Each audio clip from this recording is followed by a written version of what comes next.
The Banished are one of the most powerful post-war Covenant remnant factions. But how did Atriox build such a powerful organization, and how did it grow to challenge even the might of the Covenant at its zenith? It was through the blood and ashes of the Human Covenant War, serving as a stalker within the Special Forces unit known as the Blood Stars, that the Geralhane known as Atriox rose to prominence. As the war dragged on, however, Atriox grew more and more disillusioned with the Covenant, as the Empire would use Atriox's pack as frontline troops, throwing them in wave after wave against human defenses with total disregard for their lives, sometimes even after the battle was already won. Atriox was the first to survive one such suicide mission, and he would go on to build a fearsome reputation as the only Geralhane of his clan to survive battle after battle, each time his death being expected, and each time surviving against all odds, his hatred of the Covenant growing with each victory. In 2549 CE, at the Battle of Algolis, Atriox finally had enough. Troubled by the popularity of Atriox, and shocked that the Geralhane had even survived this long, a Sangheili kill squad, led by Itho Hasiiki, was finally given an excuse to kill him when Atriox murdered one of his own packmates during a mission after accusing him of heresy. Declared an apostate, Atriox was sentenced to death, but instead defied his executioner, grabbing the sword that was meant to kill him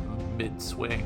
This inspired the other Geralhane around him, and soon they all rose up in support of Atriox, casting down their oppressors with brutal violence. With this decisive act of rebellion, the Banished was born. In the subsequent years, the Banished grew in strength under Atriox's resolute leadership. Now fugitives of the Covenant, the Banished took to raiding Covenant factories, armories, and shipyards, building up an arsenal of weapons, ships, and provisions, and, more importantly, allies. Their numbers swelled, inspiring like-minded Covenant to defect and join their ranks. The Banished continued to grow stronger and stronger, all the while evading all of the Covenant's attempts to crush them. By the time of the Covenant's collapse and the end of the war, the Banished was positioned to emerge as one of the most powerful remnant factions. Atriox, surprising many with his deft use of diplomacy, was able to recruit many over to his side, including even his own would-be assassins, as was the case with Racer Azavale's renegade unit of Silent Shadow.